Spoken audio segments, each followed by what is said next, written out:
John Pierpont Morgan, mejor conocido como JP Morgan, nació el 17 de abril de 1837 en Hartford, Connecticut, Estados Unidos. JP Morgan fue el segundo de 4 hijos y creció rodeado de lujos y comodidades propias de la clase alta.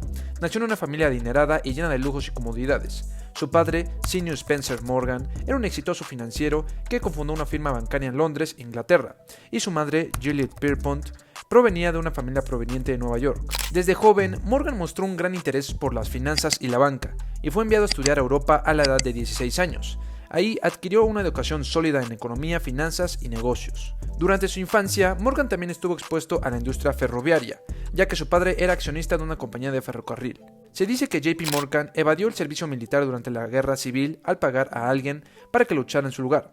Aprovechando la situación del conflicto, compró fusiles por un bajo precio y luego los vendió por un precio mucho más alto, obteniendo así una gran ganancia. Pero la calidad de los fusiles que compró no era muy buena y una comisión del Congreso se dio cuenta de esto. Chale, ya la cagué, ¿verdad? A pesar de esto, JP Morgan fue liberado de cualquier cargo debido a un acuerdo con el juez federal asignado al caso. JP Morgan estuvo bajo la influencia y el control de su padre desde su juventud y gran parte de su vida adulta. Sin embargo, cuando cumplió los 40 años, decidió romper con las lecciones de negocios que había aprendido y seguir su propio camino. Morgan quería ser recordado como un hombre de negocios exitoso y un industrialista, así que tomó la decisión de tomar las riendas de su carrera y no seguir siendo dominado por su padre. JP Morgan contrató a Thomas Alva Edison, que era un joven telegrafista que se hizo famoso por inventar la bombilla, para que instalara electricidad en su lujosa mansión de la Quinta Avenida en Manhattan. Edison instaló un pequeño generador de corriente continua que proporcionó energía para iluminar 400 bombillas en la casa de Morgan. Debido a esta instalación, la mansión de Morgan se convirtió en la primera casa del mundo en ser iluminada por electricidad. A pesar de que el padre de JP Morgan creía que la luz eléctrica era algo temporal, se convirtió en una necesidad para la gente adinerada de esa época. A pesar de los consejos de su padre, JP Morgan decidió invertir todo su dinero en la compañía de Thomas Alva Edison, Edison General Electric Company, la cual construyó la primera central eléctrica del mundo que iluminó la mitad de Manhattan. Cada hogar y cada negocio que se iluminaba con electricidad era un cliente perdido para la compañía de Rockefeller, que solía suministrar queroseno para lámparas de aceite. Por lo tanto, Rockefeller inició una campaña de desprestigio contra la electricidad, usando historias falsas de grandes incendios producidos por explosiones de bombillas para asustar a la gente. En el año de 1890, el padre de JP Morgan falleció en un accidente de carruaje. Su padre le había prohibido vincular el nombre de la familia a la electricidad debido al uso de la silla eléctrica en ese momento. Después de la muerte de su padre, JP Morgan recibió una herencia que cuadriplicó su fortuna y también asumió el control de todos los negocios ferroviarios de la familia Morgan. La licitación del contrato de la central eléctrica de las cataratas del Niágara estaba abierta, lo que significaba una gran oportunidad para garantizar el negocio de la iluminación en todo el noreste de Estados Unidos, para quien lo obtuviera. Las dos opciones reales eran Edison General Electric Company y Westinghouse Electric. Para asegurarse el negocio, JP Morgan atacó varias veces a Westinghouse en Wall Street, utilizando su poder e influencias, lo que llevó a Westinghouse al borde de la bancarrota. En 1897, Tesla decidió renunciar a sus regalías de patentes para ayudar a Westinghouse Electric a atraer inversionistas, lo cual resultó exitoso. En aquellos tiempos se realizó una gran exposición en Chicago, la Exposición Universal de 1893. Los organizadores querían que todo el evento estuviera iluminado con bombillas eléctricas. Para esto, Edison General Electric Company fue contratada para instalar 200,000 bombillas. Sin embargo, Westinghouse Electric ofreció un precio más bajo por la misma cantidad de bombillas, lo que hizo que el negocio de Morgan fracasara. Así, Tesla tuvo la oportunidad de exhibir sus generadores de corriente alterna en el espectáculo, y a última hora el contrato de la central eléctrica del Niágara fue otorgado a Westinghouse Electric. Morgan presionó a Westinghouse amenazándolo con acusarlos de usar sus patentes sin permiso, sabiendo que George no tenía los recursos para enfrentarse a él en un largo y costoso juicio. Westinghouse cedió y acordó devolver las ganancias de las patentes a Tesla, lo que fue un duro golpe para su empresa, que ya no sería un obstáculo para las patentes de Morgan. Morgan se dio cuenta de que cometió un error al confiar en Edison, así que compró sus acciones de la compañía Edison General Electric Company y la renombró como General Electric. Con la salida de Edison y Westinghouse, General Electric se convirtió en una de las empresas más influyentes del mundo y estableció la corriente alterna de Tesla como el estándar eléctrico que todavía se utiliza en la actualidad. En ese momento, JP Morgan se había convertido en uno de los hombres más ricos del mundo, al igual que Rockefeller y Carnegie. Esto se debía a que lideraba el banco de inversión más grande de Estados Unidos y había establecido su posición tanto en el sector de electricidad como en el de ferrocarril. Morgan ganó su fortuna mediante la creación de un monopolio, eliminando a sus competidores y explotando a sus trabajadores al máximo para maximizar las ganancias. Este enfoque empresarial se convirtió en un estilo distintivo. Lamentablemente, en esa época en los Estados Unidos, mientras los beneficios aumentaron, las condiciones laborales empeoraron para muchos trabajadores. Los sueldos se bajaron tanto que el trabajador común ganaba apenas $1 al día, y la mayoría de los habitantes del país sobrevivían con menos de $100 al mes. Además, las horas de trabajo se alargaron y hubo más accidentes laborales. En un solo año, fallecieron más hombres en fábricas que en la batalla de Gettysburg. Los grandes monopolios, los acuerdos secretos entre empresas y los trusts controlaban la vida diaria del estadounidense y la gente estaba muy enojada por esto. Por eso surgieron políticos populistas como el demócrata William Jennings Bryan, quien prometió acabar con los abusos de los varones ladrones, que así lo llamaban en ese entonces. Esto hizo que Morgan, Carnegie y Rockefeller dejaran de pelear entre sí y se unieran para luchar juntos contra Bryan. Veremos qué sucede. Estoy un poco nervioso. Financiando la campaña presidencial de William McKinley.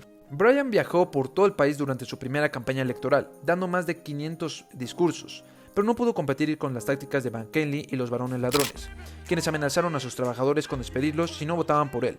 Como resultado, McKinley ganó las elecciones en 1896 y poco después de asumir el cargo, revocó las regulaciones antimonopolio que estaban bajo la autoridad ejecutiva.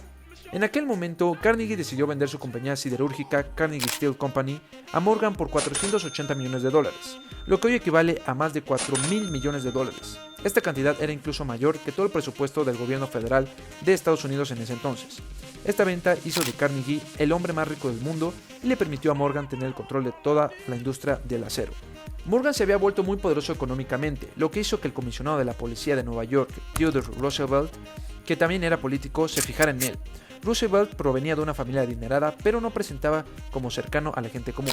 Cuando fue el gobernador de Nueva York, tomó medidas severas contra las grandes empresas que cometían abusos.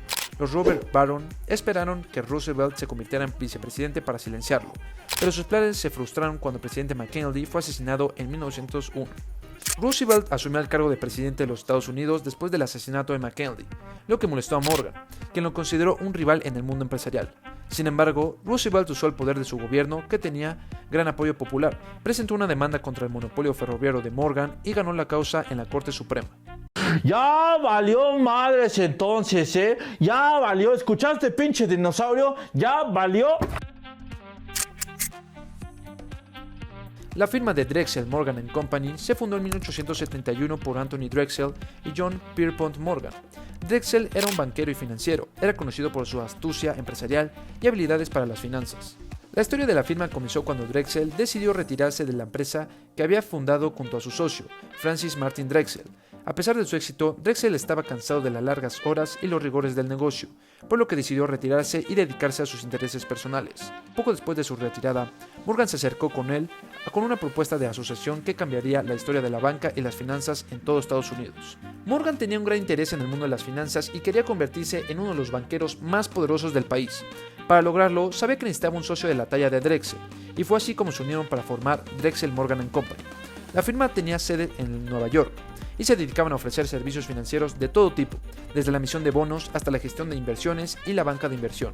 La firma tuvo un comienzo modesto, con solo unos pocos empleados y clientes, pero pronto comenzó a crecer rápidamente gracias a las habilidades de Drexel y Morgan para identificar oportunidades de inversión y su capacidad para gestionar grandes sumas de dinero.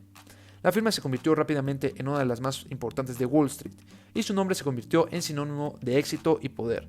Uno de los mayores logros de la firma fue su papel en la creación de la compañía de ferrocarriles en Pensilvania.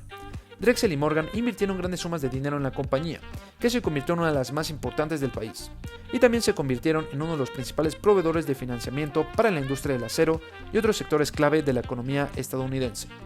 A lo largo de los años, la firma se adaptó a los cambios del mercado y se expandió en todo el mundo, con oficinas en Europa y en Asia. También se involucró en la financiación de grandes proyectos de infraestructura como el Canal de Panamá y la construcción de la línea de ferrocarriles Transiberiana. El proyecto del Canal de Panamá buscaba conectar el Atlántico con el Pacífico. Ayudó al gobierno y a los inversores a recaudar más de $40 millones de esa época, equivalente hoy a cerca más de $70 billones. Más de 75,000 trabajadores sacrificaron su esfuerzo para construir el canal de 51,000 millas de largo. La firma de Drexel Morgan & Company se convirtió en un modelo a seguir para otras empresas financieras, y su legado sigue siendo relevante en la actualidad. A pesar de los altibajos del mercado y los cambios en la economía global, la firma ha sobrevivido durante más de un siglo y sigue siendo un símbolo de éxito y poder en el mundo de las finanzas. Cuando JP Morgan murió en el año de 1913, la bolsa de Nueva York cerró por 2 horas, algo muy poco común, y esto se consideraba un gran honor que se reservaba principalmente para los presidentes. Después de su muerte, su hijo JP Morgan Jr. se convirtió en el socio principal de JP Morgan & Company.